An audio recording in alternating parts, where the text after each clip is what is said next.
Gracias. Sea tu pureza Y eternamente lo sea, pues todo un Dios se recrea en tan graciosa belleza. A ti, celestial princesa, Virgen Sagrada María, yo te ofrezco en este día alma, vida y corazón. Mírame con compasión, no me dejes, Madre mía, y que siempre viva y muera dentro de tu corazón. Amén. Todo por el corazón de Jesús. A través del corazón de María. Bueno, hoy continuamos. Hoy continuamos con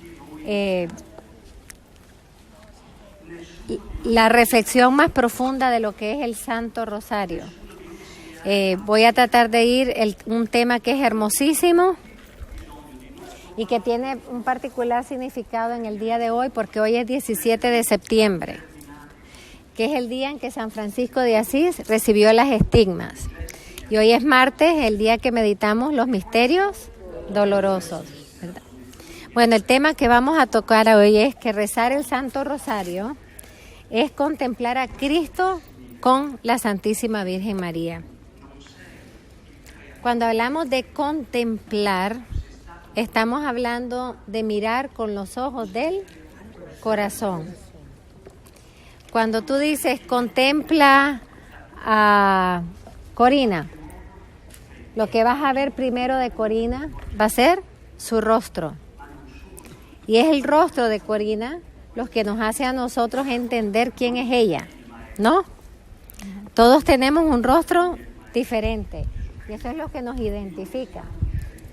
Porque hay hombres y hay mujeres, pero el rostro nos dice quién es Luisa, quién es Germán, quién es Héctor, quién es Amada. Entonces, cuando estamos hablando de contemplar con la Virgen, estamos hablando de empezar por contemplar el rostro de nuestro Señor. Porque en el rostro se conoce a la persona. Una de las cosas más hermosas que iba descubriendo, en realidad tomé unas cosas y lo demás fueron luces que la Virgen me puso en la gruta. Contemplar con la Virgen los misterios gozosos.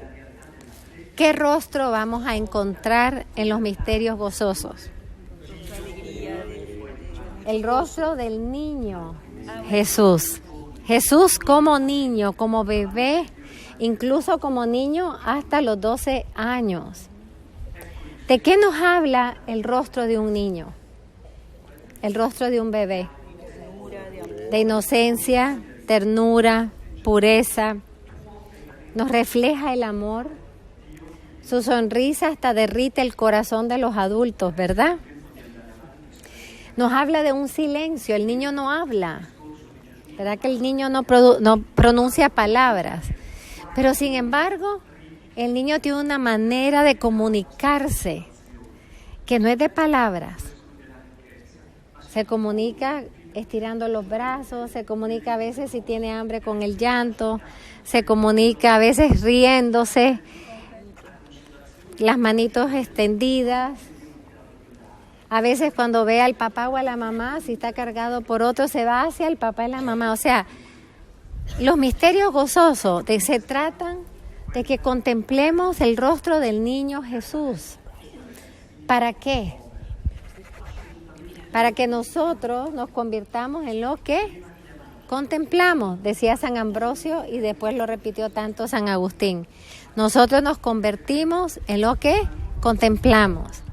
Por eso cuando nosotros contemplamos en los misterios gozosos el rostro del niño Jesús, debemos de tomarnos tiempo en cada misterio. ¿Qué gesto de ese niño se está revelando en cada misterio? Porque lo que yo contemplo en el rostro del niño Jesús es lo que yo debo convertirme. Y lo primero que dijo Jesús es que debemos de ser como niños para entrar en el reino de los cielos. Qué importancia los misterios gozosos, no solamente que inician el misterio de la encarnación, pero que también nosotros tenemos que contemplar en ese misterio lo que Jesús como niño tiene que decirnos. Jesús no empezó a salvar a los 30 años, hermano.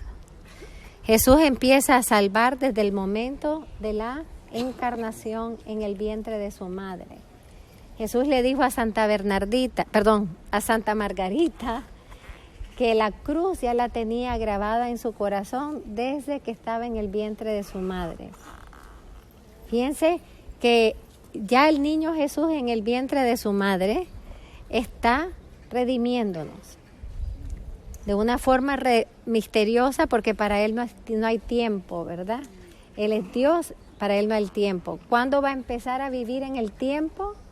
Cuando nace y ya vive en el mundo, porque el tiempo es una realidad humana. Dios no tiene tiempo, pero al hacerse hombre entró en un momento histórico, o sea, entró en la historia, entró en el tiempo, entró en el espacio, entró en las realidades limitantes de los seres humanos. Si nosotros estamos aquí, no estamos en la gruta, ¿verdad? ¿Por qué? Porque ninguno que yo sepa tenemos bilocación, ¿verdad? Si estamos en un lugar, no estamos en otro. Si estamos hoy aquí, no estamos en Miami. Si estamos en septiembre aquí, no estamos en otro lugar. O sea, cuando venimos, dónde estamos, en qué momento, en qué historia, todo eso es realidad humana. Otra cosa que contemplamos en el rostro del niño Jesús es la vulnerabilidad. ¿Qué palabra tan espantosa para la cultura moderna? Pero es irreal pensar que no somos vulnerables. ¿Verdad que somos vulnerables? Hoy mismo podemos tener un plan y me entra la fiebre y no puedo ir. No podemos controlar nada, aunque el mundo de hoy cree que lo controla todo. El gran mal de nuestros tiempos es el control. El control de los demás y de lo demás, menos el autocontrol, que es un don del Espíritu Santo. Jesús nos muestra que Él, al hacerse hombre, todo un Dios poderoso, se hace completamente vulnerable. Es importante que nosotros aceptemos con serenidad y alegría que somos seres vulnerables, que nosotros no podemos controlar ni nuestra vida, ni nuestra historia, ni controlar a nadie. Los que controlan a otros siempre se quedan solos. Jesús acepta la vulnerabilidad al momento que aceptó hacerse hombre. Acepta la pequeñez y por eso nace como un niño dependiente. En un tiempo de la autosuficiencia, Jesús nos enseña en su rostro de niño que Él ha querido, todo un Dios ha querido hacerse dependiente ¿de quién? De la Santísima Virgen María. Dependió para existir, dependió para nacer, dependió para alimentarse, dependió para todos los cuidados que un niño pequeño necesita de una madre, como también lo necesitó de su padre virginal, San José.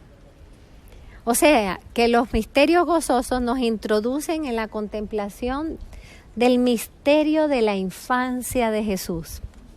¿Cuánto tiempo pasamos nosotros contemplando la infancia de Jesús? A mí me encanta contemplarla, pero no es una infancia fácil. ¿A dónde nace? ¿Por qué nace ahí? ¿Quiénes son los que lo reconocen? ¿Qué le quieren hacer apenas nació? Matar. O sea, qué misterio que un bebé le dé terror a un Herodes, al rey. ¿Verdad? Es como, pues hay que contemplar ese misterio. ¿Por qué un niño le tiene tanto miedo a Herodes que manda a matarlo y manda a matar a todos los niños menores de 1 año? ¡Qué horror! Contemplar la infancia nos hace contemplar el martirio. Esos son los primeros mártires de Cristo, todos esos niños.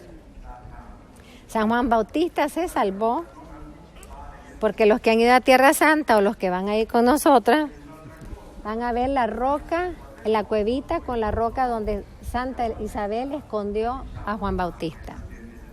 Y por eso se salva. Si no, también él hubiera sido asesinado. Contemplar la infancia es contemplar el exilio contemplar la pobreza, porque no podemos imaginarnos un exilio sin pobreza. ¿Quién ha vivido exilio? Y todos sabemos que se empieza desde -0, porque no se tiene nada. Pues ellos se fueron para Egipto, ahí no tenían nada. Tuvieron que también haber pedido posada mientras trabajaba San José y podía tener dinero para poder alquilar aunque sea un cuartito. Los misterios de la infancia son tan importantes. ¿Por qué? Porque se supone que nosotros tenemos que ser como niños, totalmente dependientes del Padre. Cuando vemos en la infancia que van a presentarlo al templo, a mí ese es nuestro misterio, ¿verdad? Y es mi misterio personal. Pero cuando vemos que van a presentar al templo una cosa tan importante, el primogénito va al templo a ser ofrecido al Padre. Y ahí está Simeón y Ana, los fieles ancianos, que 70 años, para los que les cuesta la fidelidad y los compromisos, 70 años, día y noche, orando y ayunando para que viniera el Mesías. Yo siempre les digo, ¿qué hubiera pasado si ese día dice a Simeón, ya no aguanto la espalda de estar parado ahí rezando en el templo, me voy a quedar? Cuando llega nuestra madre con San José y el niño, lo que ha rezado por 70 años no lo logra ver. Y por eso es que él lo reconoce. ¿Por qué lo reconoce, hermana? Porque Jesús no llegó ni con una estrella, ni con un rótulo, yo soy el Mesías, llegó como un bebito igual que cualquiera. Pero lo reconoce porque alguien que vive en oración y ayuno tiene una sensibilidad profundísima para descubrir las visitaciones de Dios, los momentos de Dios. Y supo reconocer en ese niño. Yo también tengo otra teoría, pero no me la tienen que creer. Y es que durante esos 10 años que la Virgen estuvo en el templo, Simeón fue uno de sus maestros. Y tuvo que Simeón ver algo en ella que no era igual que las demás. Y la que llegó con ese niño era ella, ¿verdad? Entonces vemos por qué es importante ver los misterios de la infancia, que el niño Jesús se pierde. Vamos a entrar después en las miradas de la Virgen, ¿verdad? Se pierde, pero ¿dónde se pierde? En el templo, ya desde los 2, para los que dicen que Jesús no sabía que era el Redentor hasta los 30 años, ellos no leen el Evangelio. Jesús le dice, ¿pero qué no sabes que tengo que estar en las cosas de mi Padre? ¿Verdad? Entonces estamos viendo que hay en cada misterio unas profundas enseñanzas inagotables, una fuente inagotable de enseñanza que ustedes dirían, ay, se me va a acabar la meditación de un misterio. No, la Virgen tiene algo que contarte sobre ese misterio de la infancia de Jesús. Entonces, acuérdense, si contemplamos al niño Jesús, nos convertiremos como en Él, como niños, para entrar en el reino de los cielos. Nos muestra que ya desde su nacimiento la pedagogía de Dios está revelada. ¿Cuál va a ser la pedagogía de Dios? ¿Cómo va a venir Dios a salvarnos? Va a venir como una pequeña semillita de mostaza, va a venir como un pequeño bebé.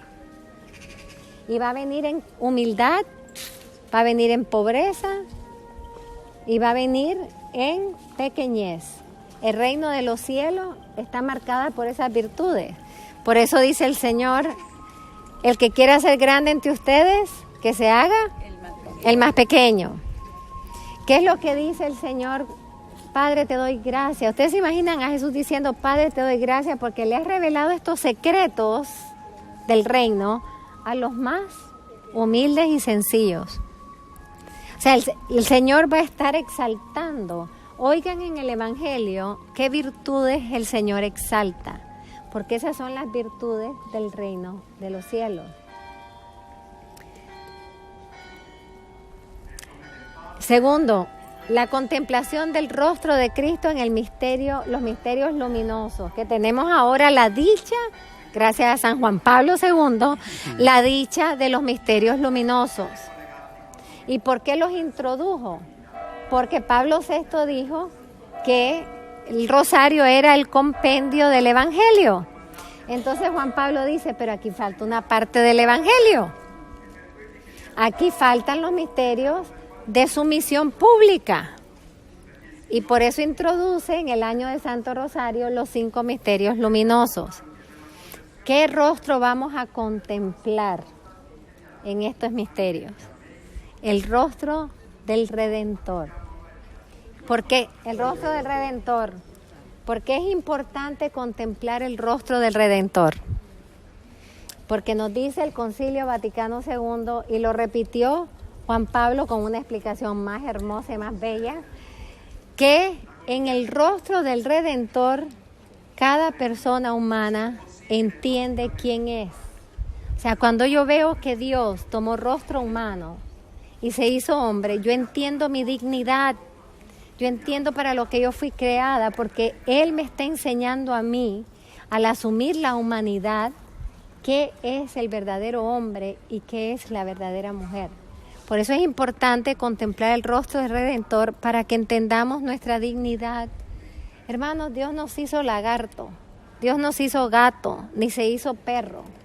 Dios se hizo hombre. Se hizo uno de nosotros para enseñarnos, para ser espejo, podríamos decir. Su rostro es espejo de quien yo soy. Entonces, en los misterios luminosos vemos los elementos principales de su acción mesiánica. ¿Cómo empiezan los misterios luminosos? El Redentor, que viene a redimirnos, que viene a liberarnos del pecado, que viene a quitar nuestra ceguera, no solamente física, sino espiritual, el que viene a quitarnos las esclavitudes, el que viene a liberarnos de la opresión, lo vemos haciendo ¿qué? Yendo donde San Juan Bautista, la voz que prepara su camino, su primo, yendo donde él, que estaba antes bautizando con el bautismo del arrepentimiento. O sea, si tú te bautizabas en ese momento por San Juan Bautista, era sumergir tus pecados. El único que no tenía que bautizarse era Jesús. Pero lo primero que él hace es ir donde San Juan Bautista para bautizarse. Que San Juan Bautista le dice, pero ¿quién soy yo para hacer esto? ¿Y por qué tienes que hacerlo? Y dice, es necesario hacerlo para cumplir mi misión.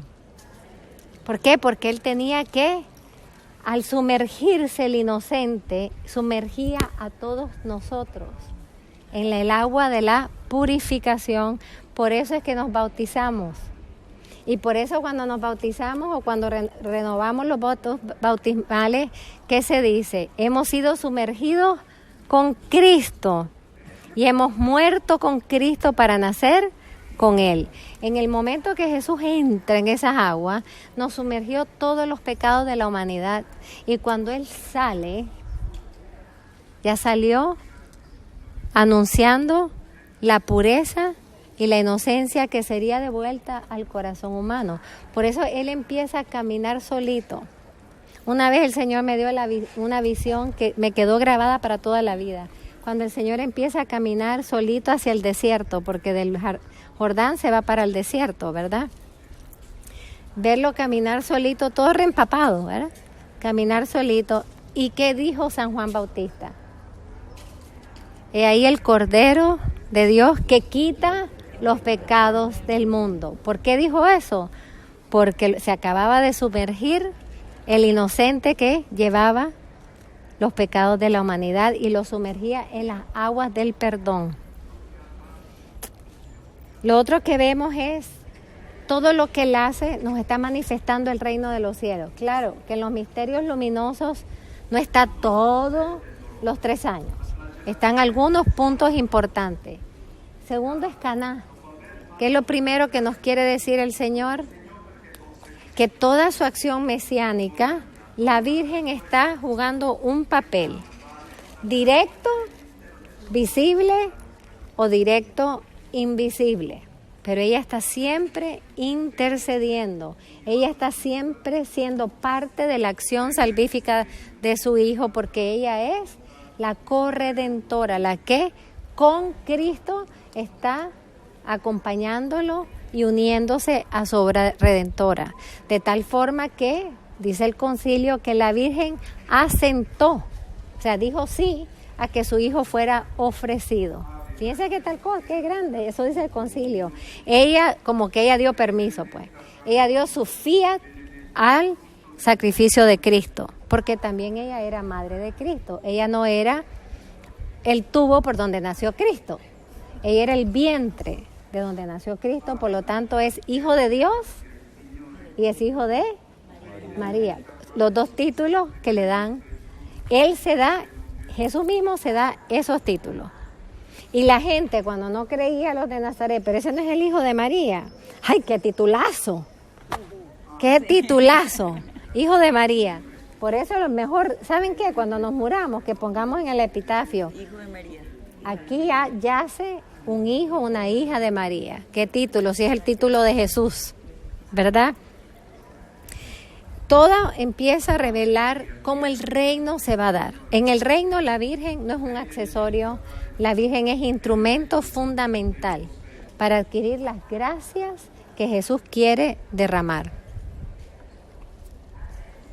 Nos revela también de que el reino se trata de la transformación del corazón, el tercer misterio. Que la proclamación del reino, el reino de Dios está cerca. Así empieza Jesús. El reino de Dios está cerca. ¿Qué significa que está cerca? Porque Él es el reino de Dios. Está cerca porque está con ustedes. Y hermanos, nosotros podemos repetir lo mismo. El reino de Dios está cerca porque miren dónde está. Ahí en la capilla del Santísimo.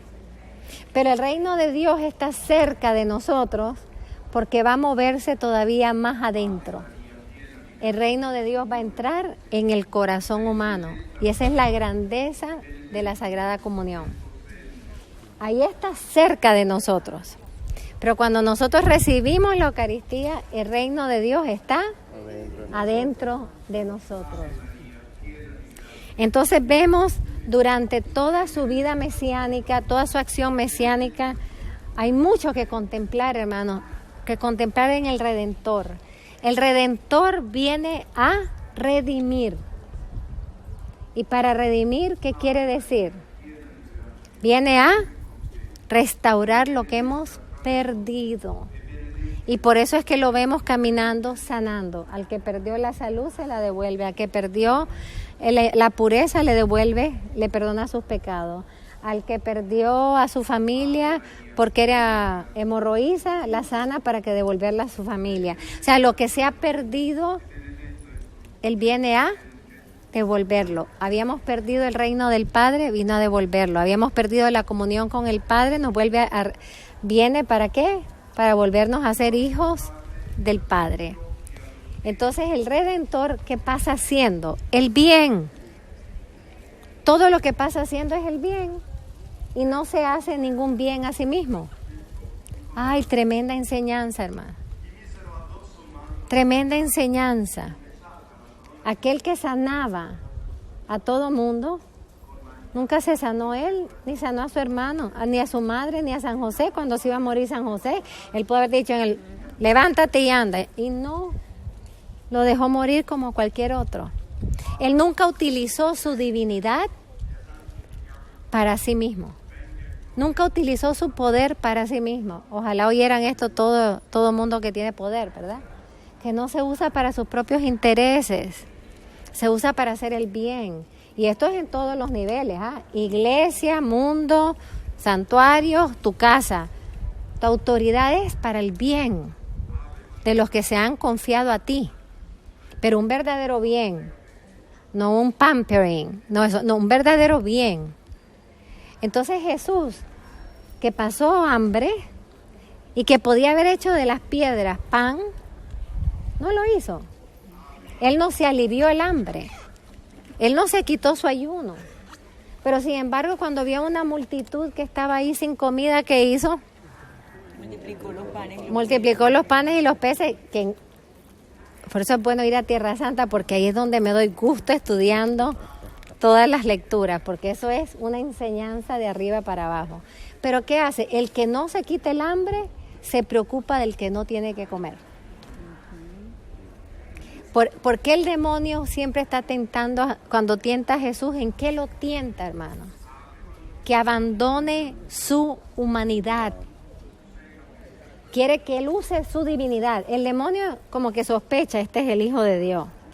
Y si es el Hijo de Dios, no lo tiene confirmado, lo quiere confirmar. Si este es el Hijo de Dios, él puede hacer todos los milagros. Las tres tentaciones son contrarias a la humanidad. Ay, haz de las piedras el pan. Y Jesús dice, no solo de pan vive el hombre, sino de toda palabra que nace de la boca de Dios. Ay, mira, súbete, te voy a llevar allá al punto de eso y tírate y los ángeles te van a recoger. Claro que si él le puede decir a los ángeles que lo recojan, pero nosotros no podemos decir eso, ¿verdad? Nos tiramos y ya sabemos qué pasa. Entonces, él no se deja, el demonio siempre está queriendo que él renuncie a la limitación humana para que renuncie a redimirnos. Cuando está crucificado, ¿qué le gritan? Si tú eres el Hijo de Dios, miren qué directa.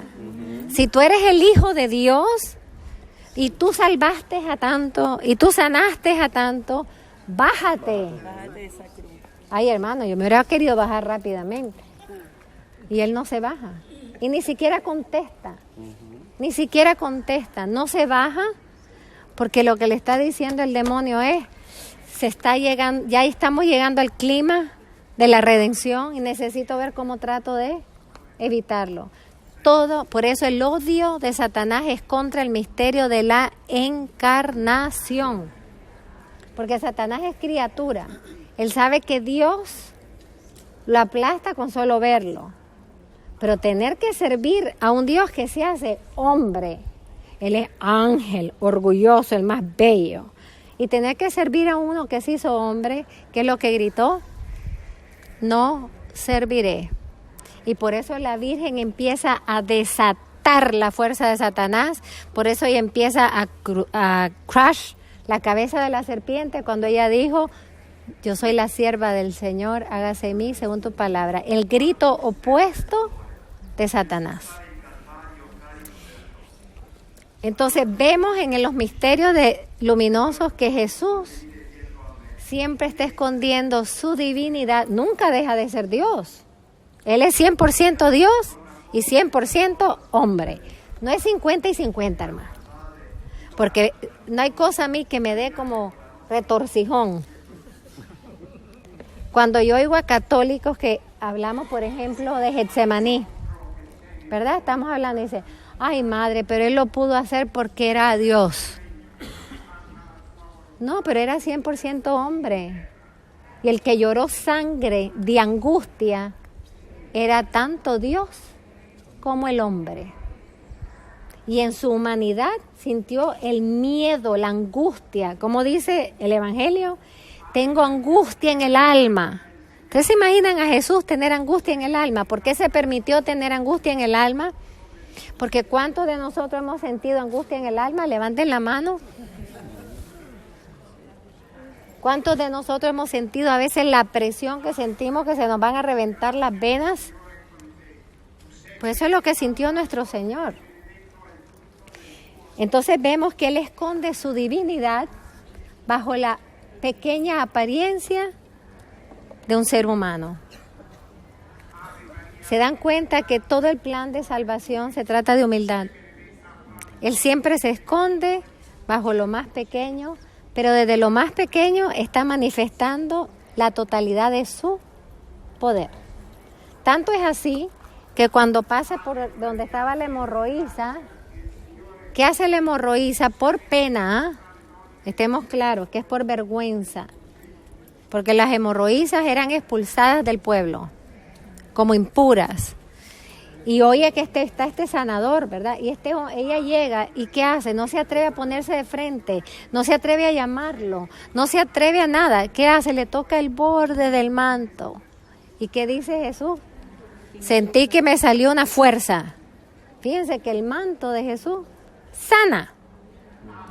todo lo que Él toca, redime, sana a la mujer, pero lo que más me encanta es que ya la sanó, qué bueno. Él iba hacia una niña moribunda, ¿eh? Y Él se detuvo y dijo, ¿quién me tocó? Otra lección, la importancia de lo que le llamaba nuestro amado Juan Pablo II, el personalismo. Personalismo, tener el contacto con la persona que sirvo. Jesús se voltea y le dice, ¿quién me tocó? Yo me puedo imaginar la cara de la mujer que ha vivido por 18 años fuera de la ciudad, tapada de vergüenza, y que Jesús le diga, ¿quién me tocó? Y a tener que levantar la cabeza y decir, yo. Y no sabemos el diálogo, porque los apóstoles estaban acelerándolo porque se estaba muriendo la niña. Y él sabía que se estaba muriendo la niña, pero precisamente la iba a dejar morir para después resucitarla y que fuera más grande el milagro. Todo eso tenemos que verlo en los misterios luminosos, hermanos. Contemplar la cara del Redentor, contemplar las acciones del Redentor, tiene tanto que enseñarnos. Él es plenamente Dios y hombre, pero nunca renuncia a su humanidad. Lo que nos pasa a nosotros. Y la cultura moderna, nadie quiere ser humano, ¿saben? Nadie quiere limitación. Si no quieres limitación, si no quieres boundaries, no quieres ser humano. Por eso es una manera solapada en que el demonio nos quiere invitar a ser Dios. A mí que nadie me ponga reglas.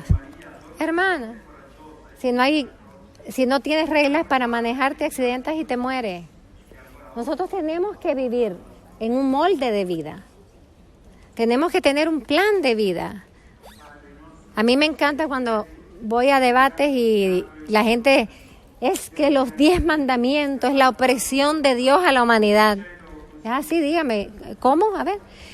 Sí, léelo. Y me dicen a mí, leo, la opresión de la humanidad. Y le digo, bueno, oye, ya que tú crees que es opresión, te quiero invitar que por favor hoy en la noche abras tu casa en Pampa, la puerta, y pongas un rótulo, ladrones, entren y roben todo lo que quieran. Y me dice, jamás voy a hacer. No, pero entonces tú crees en los mandamientos, porque Dios dice, no robarás. Entonces ya se quedan callados.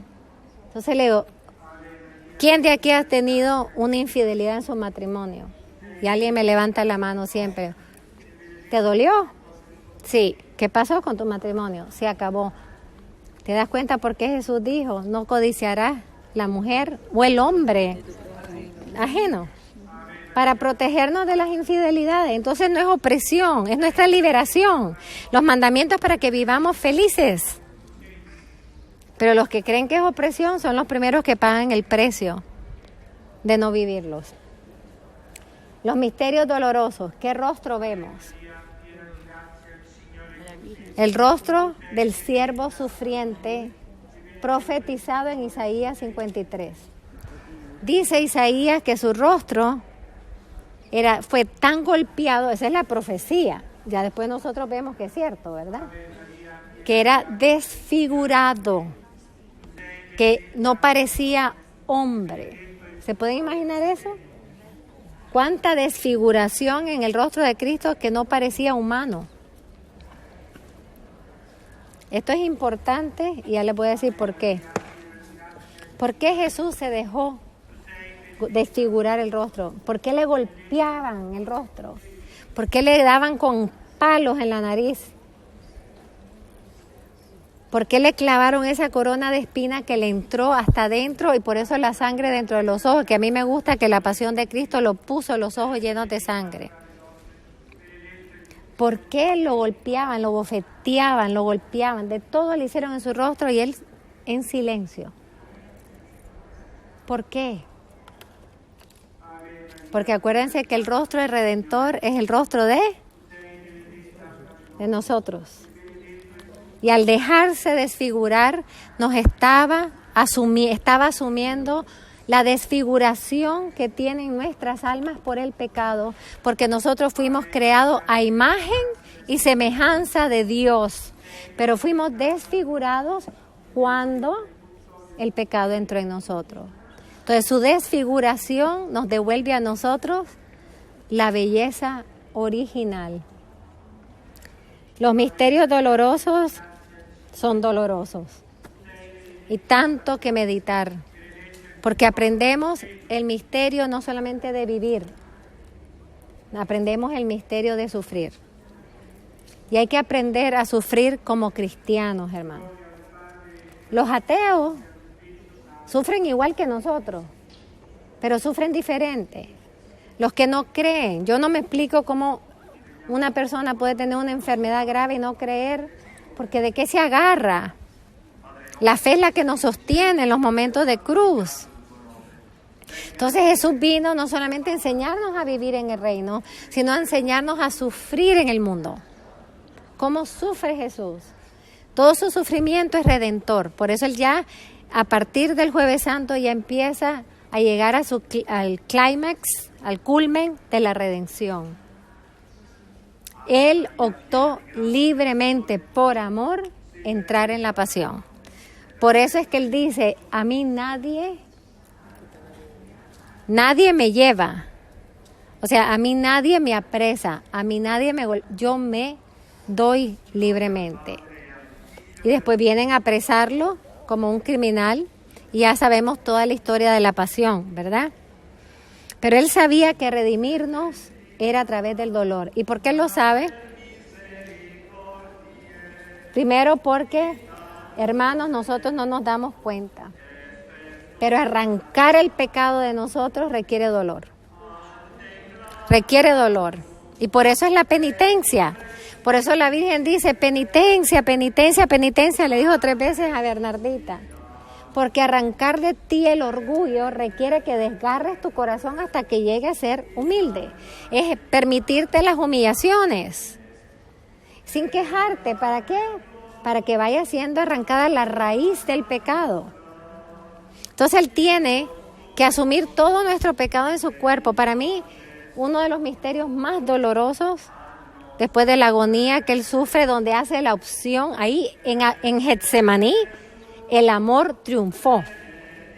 Cuando Él le dice, muerto de miedo, le dice al Padre, Padre, si quieres puedes quitarme esta copa, pero que no se haga mi voluntad, sino la tuya.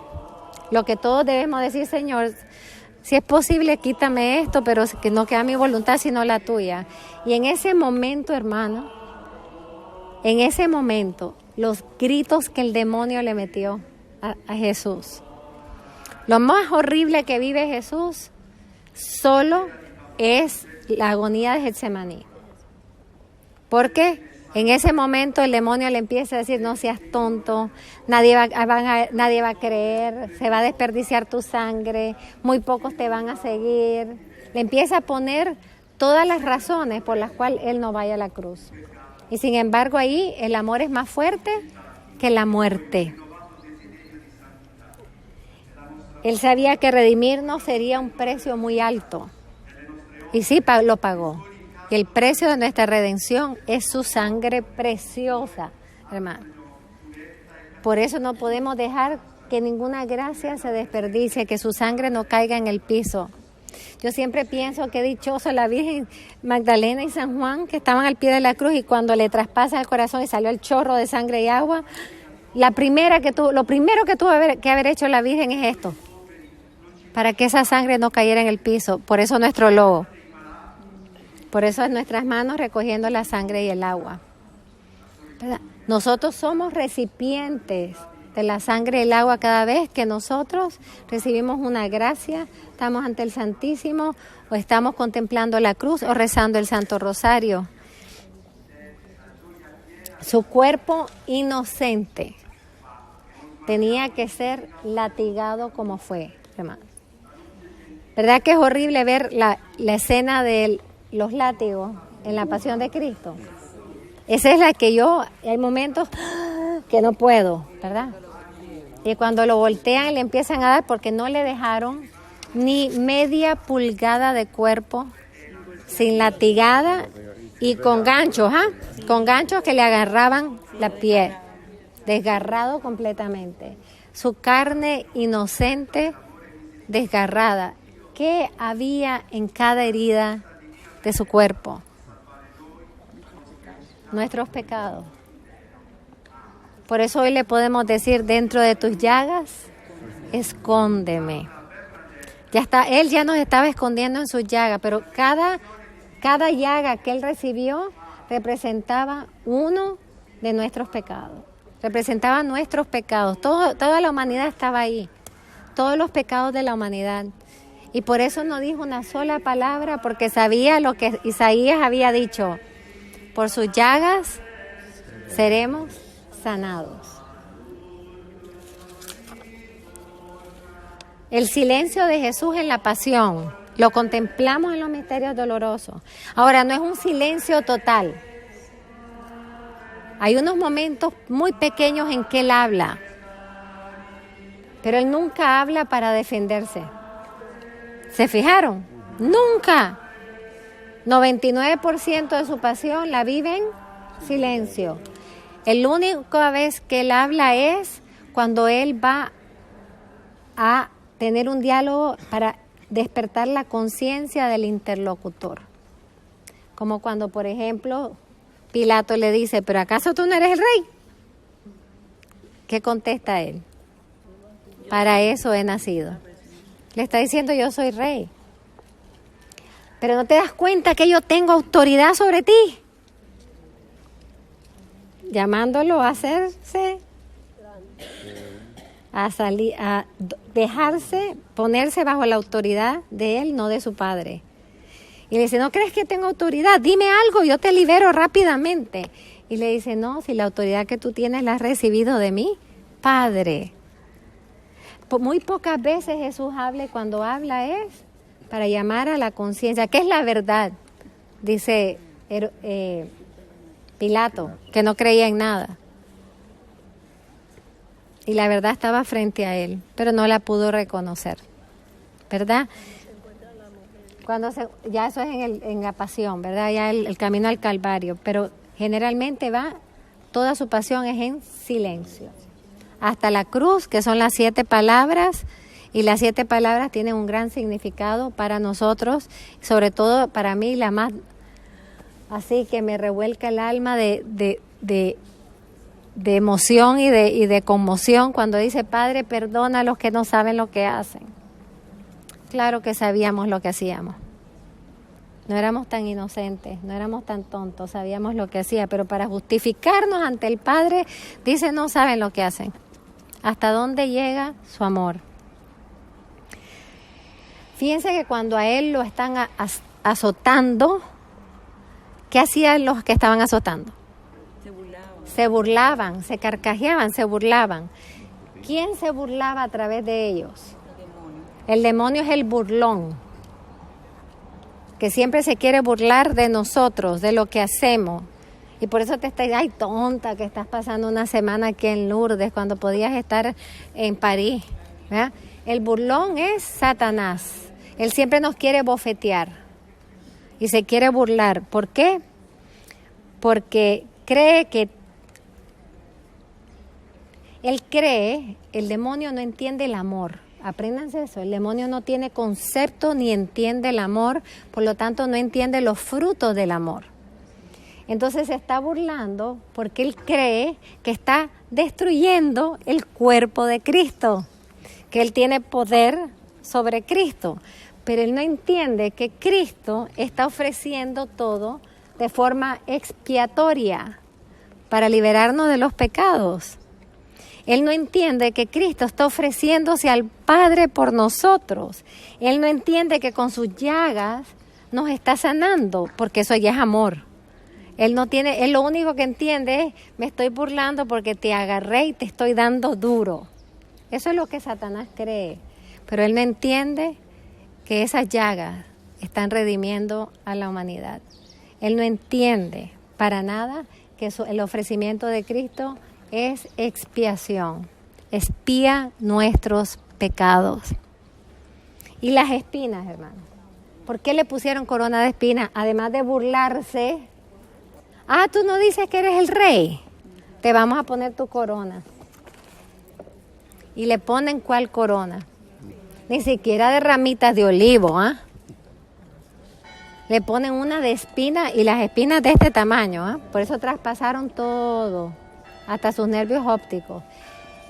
Las espinas, ¿por qué le ponen espinas? Esto ya no me tienen que creer. ¿Se acuerdan en el sembrador que él dice, la semilla cae en un campo espinoso y se ahoga? ¿Qué le quería decir el demonio? Toda tu palabra ha quedado ahogada. De ahora en adelante nadie se va a acordar de ti. Todo lo que tú dijiste se ahoga en las espinas. Eso es un comentario personal, no tienen que creerlo. Cuando el pecado toca la pureza, el pecado se transforma en pureza. Lo que pasó aquí. La Virgen toca con sus pies el basurero y el basurero se convierte en santuario. Entonces cada vez que le daban así al Señor, santuario, cada vez que al Señor lo golpeaban y se abría una llaga y entraba en el pecado de un sector gigante de la humanidad, en ese momento esos pecados estaban siendo purificados, porque entraban en el cuerpo puro y inocente de nuestro Señor. Los misterios gloriosos, no voy a seguir porque si no, no acabamos. Los misterios gloriosos, ¿qué cara vemos?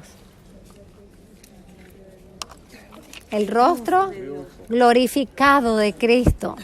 El que vieron los únicos tres, San Juan, San Pedro y Santiago, que lo vieron en la transfiguración, ¿verdad? Es a los tres que el Señor le da una primicia, no es que fue la plenitud, una primicia de cómo va a lucir Él resucitado. Pero no entendieron ni papa, ¿verdad? Ya sabemos. Pero el rostro glorificado de Cristo es un rostro lleno de luz y lleno de restauración. Ya su cuerpo salió perfecto, excepto por algo. Las 5 llagas. Dejó 5 llagas, las 5 llagas más importantes las dejó en su cuerpo, glorificado, por lo tanto son llagas glorificadas. Dejó la de su corazón, la de los clavos y la de los pies. Entonces,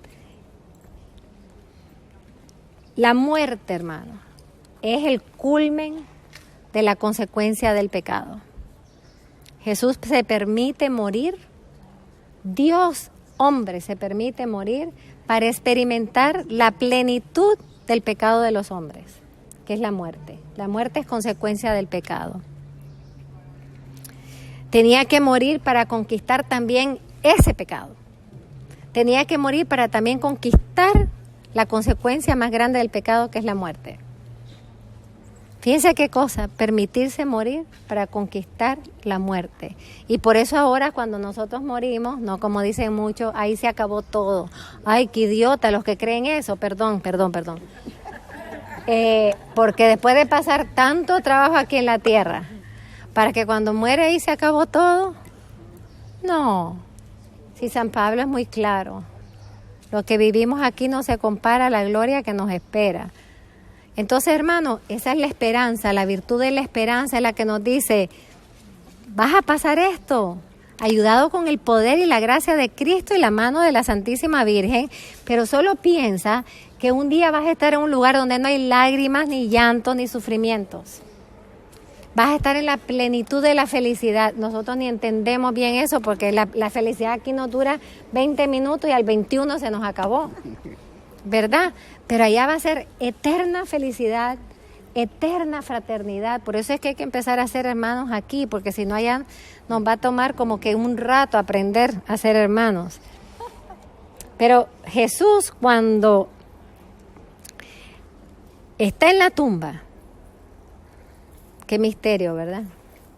Que Dios hecho hombre estuvo en una tumba. Todo enrollado, porque en esa época los enrollaban, por eso tenemos el manto de Turín, pero también les ponían dos velitos, por eso tenemos dos manticos que tienen el rostro de nuestro Señor, ¿verdad? ¿Y qué hace nuestro Señor al resucitar, hermano? Yo lo viví ahí el otro día haciendo el Vía Crucis y no me dio como un infarto porque tenía que estar viva. Pero ¿Cómo se dice síndrome? es the shroud of Turin. Yeah. Jesús está así, eso está así y está saliendo así. Lo pusieron divino, está saliendo así del manto. La fuerza divina de Dios que se eleva sobre todas las ataduras del pecado. En la muerte estaban concentrados todos los pecados y Él está enrollado. ¿Y qué hace Él? Traspasa la síndrome, traspasa todo lo que lo tiene enrollado con la fuerza. Y en ese momento, hermano, ay, yo hubiera querido estar ahí. Pero ni la Magdalena lo logró ver. En ese momento, en el momento que Él hace, se desatan todos los pecados. Ya nosotros no tenemos ninguna excusa para ser esclavos. Nosotros somos hijos y testigos de la resurrección. Y cuando nos sintamos oprimidos, tenemos que hacer así, en el nombre de Cristo. Me levanto en el nombre de Cristo. Fíjense que cuando resucitó a Lázaro, ¿qué mandó a hacer? Dijo, Lázaro, sal. Ay, qué poderoso. Eso es lo que Él iba a hacer después. Con Lázaro nos enseñó lo que Él iba a hacer consigo mismo. Sal. Pero Lázaro ese sí, como no era Dios, salió enrolladito, ¿verdad? ¿Y qué le dice a los amigos? Desátenlo. Desátenlo, ya. Él venció también la muerte. Desátenlo. Hermanos, la resurrección es la razón de nuestra fe, dice San Pablo. Y porque Cristo ha resucitado, nosotros vamos a resucitar. Y de ahí viene toda la teología del cuerpo. Mi cuerpo es templo del Espíritu Santo, pero mi cuerpo un día va a resucitar glorioso. Ay, yo me muero. Yo tengo que verlo. Ver los cuerpos nuestros, que a unos duele aquí, nos duele allá, nos duele por todos lados, ¿verdad? Que vamos a resucitar, hermanos, vamos a resucitar. Ya hubo una primera resurrección. Cuando Cristo muere en la cruz, dice el Evangelio que 20 resucitaron. Yo creo que quien estaba entre los 20 había uno. San José. ¿Verdad? San José. Pero vieron ya los primeros resucitados que el Señor logró con su cruz. Y Santana y San Joaquín y los padres de San José, entonces, toda la familia. Porque eran 20, tampoco era el gentío. Él tenía que bajar a los infiernos. Tenía que ir a donde estaban en el seno de Abraham a sacar todos los justos del Antiguo Testamento para que fueran al cielo. Ahí estaba la reina Esther. ¡Qué divina! Bueno, Moisés también. Pero bueno, la Ruth tan divina, Judith que le cortó la cabeza a los Fernes, como me gusta eso. Y entonces, hermanos, dense cuenta que en el poder de la resurrección se abre un horizonte nuevo para nuestras vidas. Hemos sido redimidos del pecado. ¿Y cuál es nuestro deber? Amar la cruz, hermanos. Tenemos que volver a regresar a tener la cruz en nuestros cuellos. Porque sin la cruz no somos salvados. Y amar la resurrección, porque quiere decir que la vida ha triunfado sobre la muerte, que la luz no fue vencida por la oscuridad. Ustedes saben que cuando Jesús estaba en la tumba, el demonio se estaba riendo. La oscuridad venció. Y cuando viene Jesús y sale lleno de luz, glorioso, se cumple el prólogo de San Juan. Que la oscuridad quiso vencer a la luz, pero la luz venció a la oscuridad. Hermanos, lo que nosotros contemplamos es lo que nos convertimos. Yo fui rápidamente por algunos, así como pedacitos de contemplación, ¿verdad? Pero el rosario tiene el poder de llevarnos a la contemplación del rostro del niño Jesús en los gloriosos, gozosos, el rostro de Jesús el Redentor, el rostro de Jesús desfigurado y el rostro de Jesús radiante, glorificado. Todas las etapas de la vida de Cristo, todos los rostros que tienen mucho que enseñarnos sobre su corazón, sobre su persona, sobre sus acciones y sus elecciones, los podemos contemplar a través del Santo Rosario. Ojalá que el Santo Rosario nosotros lo recemos con la Santísima Virgen María para ver lo que ella veía. Porque ella fue la primera que vio, no fue María Magdalena la primera que vio a Jesús resucitado. La primera que lo vio fue la Virgen. Lo que pasa es que no le tocaba a ella ir a testificarlo porque ahí sí que menos le iban a creer.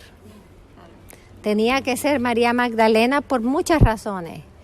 Primero, aquella mujer de que fue plenitud de su redención. Era la que tenía que ver lo que ella se había convertido ya, en un alma pura y restaurada. Tenía que ser ella el apóstol de los apóstoles. Atención, una mujer fue el apóstol de los apóstoles y una mujer es la madre de los apóstoles y de toda la iglesia. Pero la primera que se le aparece es la Virgen. Y por eso es que en el Santo Sepulcro está la resurrección, está el lugar donde se le apareció a Magdalena y la capilla del Santísimo es el lugar donde se le apareció a la Santísima Virgen María. Por lo tanto, seamos hombres y mujeres que sabemos contemplar y sabemos también consolar el rostro de Cristo, porque lo que Él ha vivido en los misterios del Rosario lo continúa viviendo. En la Eucaristía, lo continúa viviendo en la Iglesia, lo continúa viviendo en nosotros, lo continúa viviendo en la humanidad. Que seamos como Verónica, la dichosa Santa Verónica, la mujer valiente, porque el amor es valiente, hermano, que se lanzó en medio de las multitudes que humillaban y golpeaban al Señor, se lanzó a limpiarle el rostro. Si ella lo había visto, si ella lo había escuchado, no sabemos qué diálogos él habrá tenido con Verónica. No sabemos la conversión de Verónica, pero esa mujer que conoció el rostro del amor, miraba ahora el rostro sangrante y sufriente de Cristo, se lanza con su lienzo, algo suyo, hermano, no algo prestado, algo suyo. Siempre tenemos que contemplar con nuestro corazón, con lo más íntimo, lo más mío. Ella se quita su lienzo y le limpia el rostro al Señor. ¿Y qué hace el Señor? Le deja grabado su rostro. ¿Y saben por qué? Porque el amor siempre recompensa los actos de amor. No crean que ustedes hacen un acto de amor y Dios no lo recompensa de maneras sorpresivas. Imagínate para ella cuando abrió el lienzo y vio el rostro. Y segundo, el rostro del Señor tiene poder. En el libro de Números gritaban los israelitas: levanta tu rostro, Señor, y que se disipen todos tus enemigos. Eso tenemos que decirlo nosotros todos los días. Levanta tu rostro, Señor, que se disipen tus enemigos y mis enemigos. Amén. Amén.